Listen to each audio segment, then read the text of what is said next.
एक मर्तबा का जिक्र है कि एक रानी नाम की लड़की अपनी अम्मी के साथ शहर में रहा करती थी। वो रोज सुबह स्कूल जाती। एक दिन उसकी अम्मी बीमार हो गई। घर पे उसकी अम्मी के अलावा और कोई ना था, इसलिए अपनी अम्मी का ख्याल उसे ही रखना पड़ता था। इस वजह से वो काफी दिनों से स्कूल बहुत देर से पहुंचती। देर से आने पर उसको टीचर की खूब डांट सुनना पड़ती, लेकिन रानी टीचर से कुछ ना कहती। डांट सुन लेती, मगर किसी से कुछ बोले कहे बगैर घर आ जाती और अपनी माँ की खिदमत में लग जाती। अगले हफ्ते जब रानी स्कूल नहीं आई तो क्लास के बच्चों ने सोचा, रानी को टीचर से रोज डांट पड़ती और सजा मिलती थी, इसलिए शायद उसने स्कूल आना ही छोड़ दिया है। लेकिन चौथे हफ्ते रानी दोबारा क्लास में दिखाई दी। आज रानी क्लास में सबसे पहले पहुंची थी। टीचर के आने पर रानी को डांट पड़ी क्योंकि वो एक हफ्ते से स्कूल नहीं आई थी।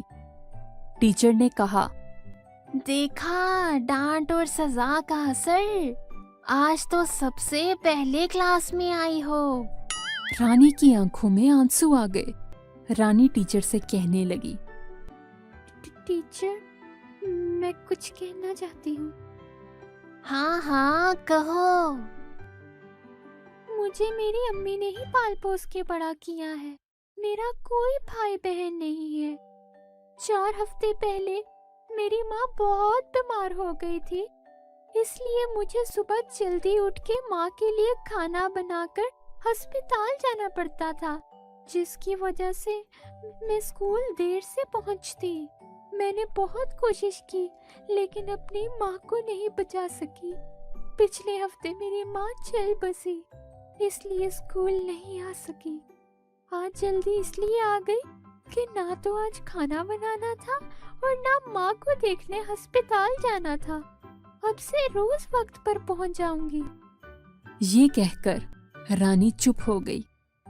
ये सुनकर सबकी आंखों में आंसू आ गए और टीचर भी अंदर ही अंदर अपने आप को कोसे जा रही थी।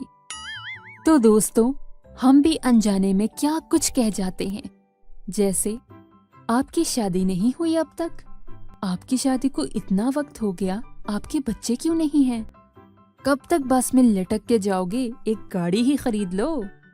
अब तक तुम्हारी नौकरी नहीं लगी, कितना टाइम हो गया है? हम तो पूछ बैठते हैं, लेकिन उनके दिल पर क्या बीतेगी, कभी सोचा है?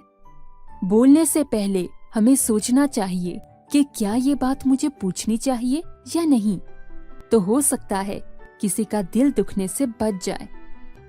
हम उम्मीद करते हैं कि आपको हमारी कहानी पसंद आई होगी।